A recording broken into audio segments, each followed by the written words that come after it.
बिस्मिल्लाहिर्रहमानिर्रहीम। कैसे हैं दोस्तों? मेरा सब खैरियत से होंगे। दोस्तों आज हम एक बहुत ही एक अच्छे और मैन डिफरेंस के बारे में जानेंगे। ये डिफरेंस किसका है? ये डिफरेंस है इट्स और इट्स का, लेट और लेट्स का, हीस और हीस का, हेट और हेट का, डू नॉट और डोंट का। दोस्तों एक बेसिक डिफरेंस है इनके दरमियान जो अमूमन स्टूडेंट इसके बारे में नहीं जानते, लेकिन दोनों का यूज़ करते हैं। इन दोनों का यूज़ डिफरेंट जगह पर डिफरेंट सेंटेंसेस में डिफरेंट वर्ड्स के साथ होता है, लेकिन कुछ लोग क्या कर देते हैं, इसको मिक्सअप कर देते हैं। इनका डिफरेंस समझना ये हमारे लिए इंग्लिश सीखने के लिए, इंग्लिश लर्निंग के लिए बहुत ज़रूरी है, ताकि हम इस के डिफरेंस को अगर समझ सकें तो हम इफ़ेक्टिव तरीके से और अच्छी तरीके से कोई सेंटेंस, कोई पैराग्राफ लिख पाएंगे। अगर इनका डिफरेंस हमें मालूम नहीं होगा, इनका डिफरेंस हम नहीं कर सकेंगे, तो हम सेंटेंस भी ठीक तरीके से नहीं लिख सकेंगे और हमारा सेंटेंस ग्रामेटिकली गलत रहेगा। तो दोस्तों इसका डिफरेंस जानना हमारे लिए इसीलिए ज़रूरी है। तो चलिए इसके बारे में स्टेप बाय स्टेप डिफरेंस जो है वो तलाश करते हैं। दोस्तों सबसे पहले बात करते हैं इट्स के बारे में। एक इट्स कॉमे वाला और एक विदाउट कॉमे वाला इट्स। अब इन दोनों के दरमियान डिफरेंस क्या है, इसको जरा गौर से समझिएगा। इस इट्स का मतलब है ये है।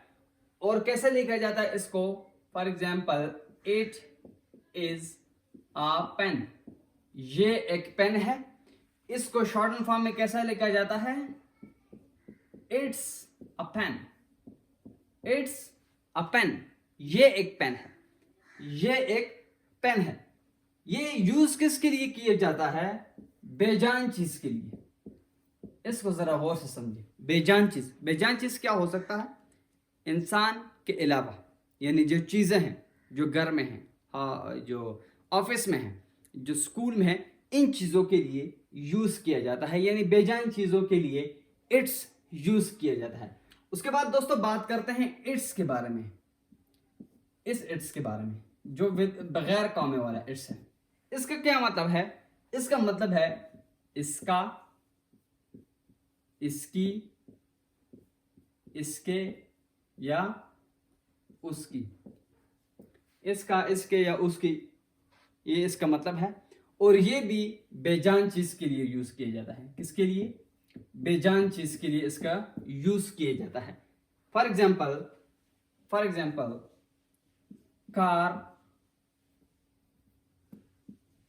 car can open its door. car can open its door. अब ये इट्स क्या है? ये मलकियत के लिए भी यूज किया जाता है कि कार अपना दरवाजा, अपने दरवाजे खोल सकता है। Car can open it's door. अपने दरवाजे खोल सकता है। तो एक और एग्जांपल ले लेते हैं। I am unable to open its door. I am unable to its door. Car can open its door. अपने दरवाजे खोल सकता है। मैं उसका दरवाजा नहीं खोल पा रहा। तो ये किसके लिए? बेजान चीज के लिए यूज किया जाता है। दोनों का डिफरेंस आपने देख लिया होगा कि इसका मतलब है इट इज, और इट्स का मतलब, और इस इट्स का मतलब है इसका, इसकी, उसके, यानी बेजान चीज के लिए। ये भी बेजान चीज के लिए और ये भी बेजान चीज के लिए। दोनों का माना आपने देख लिया और दोनों का सेंटेंस में जो इसका माना आता है वो भी आपने देख लिया कि ये किसके लिए यूज होता है और ये किसके लिए यूज होता है। बेजान चीज के लिए इट इज अ पेन, ये एक पेन है। और car can open it's door, अपने, उसके, मैं उसका दरवाजा नहीं खोल रहा, कार अपने दरवाजे खोल सकता है, ये एक पेन है। तो ये एक छोटा सा डिफरेंस था इट्स और इट्स के बारे में। अब दूसरा जो है वो है लेट और लेट्स। दोनों का बहुत ही बिग डिफरेंस। वो कैसे है? लेट का मतलब है करने दो, करने दो। इस लेट्स का मतलब है आओ करें, आओ करें, यानी इसका ये जो है वो शॉर्टन फॉर्म है लेट प्लस अस। लेट प्लस अस का कॉम्बिनेशन है और ये सिर्फ लेट है। लेट जैसे लेट मी गो, मुझे जाने दो। लेट हिम कम, उसे आने दो। लेट हिम कम, उसे आने दो। लेट मी गो, मुझे जाने दो। अब क्या है, करने दो, जाने दो, ये इसका माना बनता है। यहां पर इस लेट से मतलब क्या है, लेट और अस। लेट और अस का कॉम्बिनेशन है। किसका? लेट और अस का कॉम्बिनेशन है। शॉर्टन फॉर्म में इसको लिखते हैं लेट्स। लेट्स जैसे लेट्स प्लेइंग, लेट्स प्लेइंग, आओ खेलें। लेट्स स्टडी, आओ पढ़ें। लेट्स स्टडी, आओ पढ़ें। लेट्स प्लेइंग, आओ खेलें। यानी अपने अलावा दूसरों को भी बोल रहा है, अपने दोस्तों को भी बोल रहा है कि आओ खेलें, आओ पढ़ें। और इसका मतलब क्या है, लेट मी गो, मुझे जाने दो। यानी सिर्फ अपने सेल्फ के लिए बात कर रहा है कि मुझे जाने दो। यहां पर सबके लिए कर रहा है कि आओ मिलकर करें, आओ मिलकर पढ़ाई करें, आओ मिलकर खेलें। यानी सबको शामिल किया जा रहा है। लेट प्लस अस का कॉम्बिनेशन है। तो ये एक छोटा सा इनके दरमियान डिफरेंस। दोस्तों नंबर थर्ड है हीज और हीज। लिखने में दोस्तों दोनों एक जैसे हैं, लेकिन दोनों के दरमियान बिग डिफरेंस है। लिखने में कॉमा यहां पर भी है, कॉमा यहां पर भी है, एस यहां पर भी है, एस यहां पर भी है। देखने में तो कोई डिफरेंस इसमें नहीं लग रहा, लेकिन इनके दरमियान डिफरेंस है। कैसे?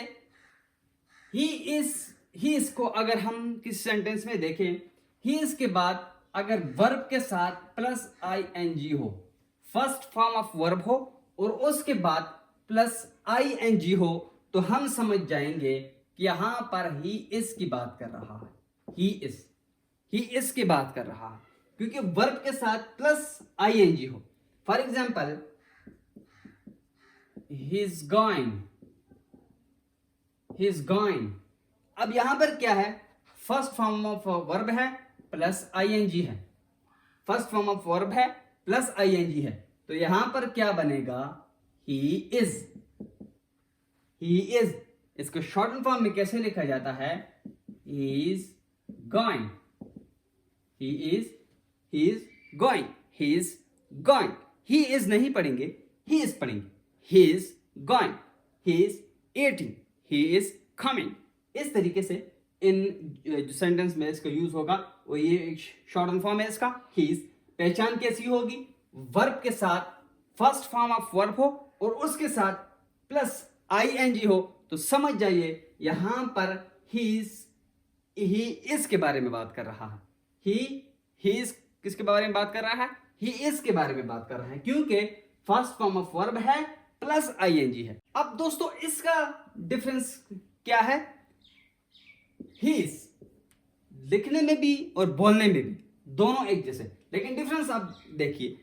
इस हीज का मतलब है वर्ब के बाद, यानी हीज के बाद वर्ब की थर्ड फॉर्म हो, वर्ब की क्या हो, थर्ड फॉर्म हो, तो यहां पर हम समझ जाएंगे कि ये ही हैज के बारे में बात कर रहा है।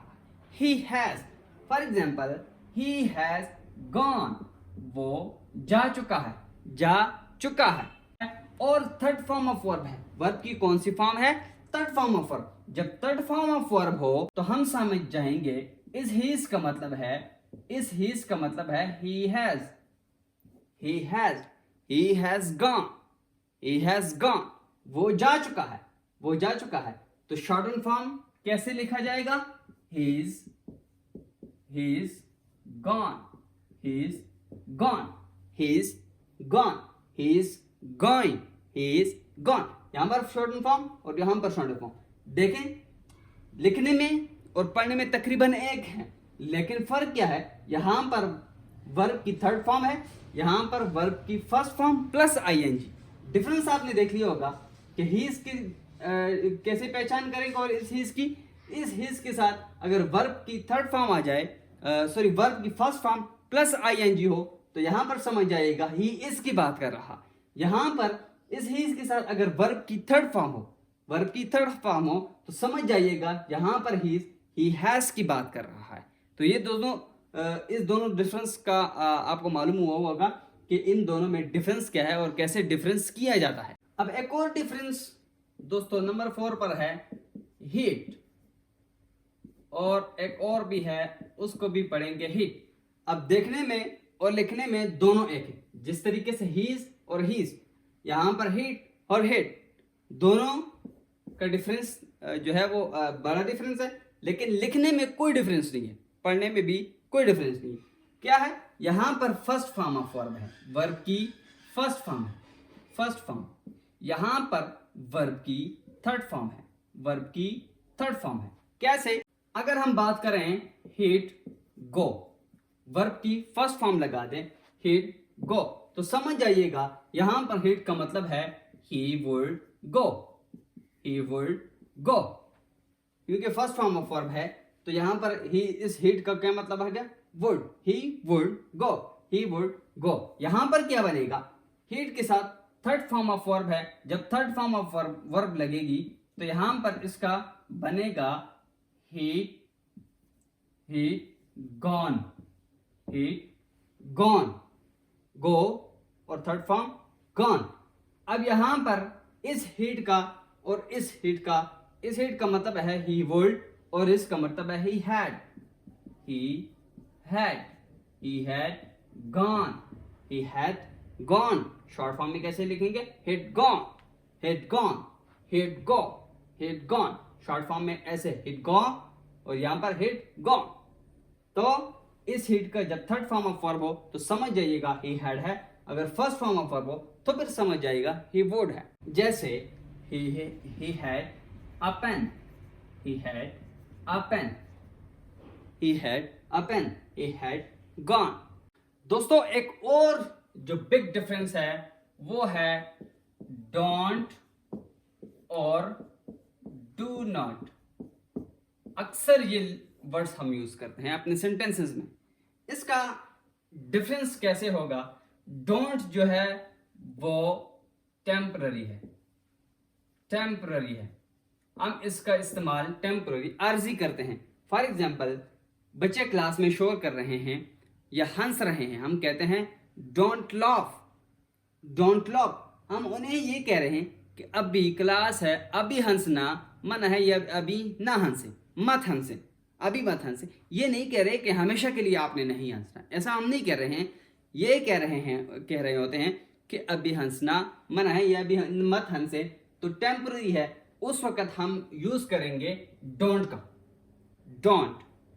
और डू नॉट का यूज कैसे करेंगे, ये है परमानेंट, परमानेंट, ठीक है, हमेशा के लिए।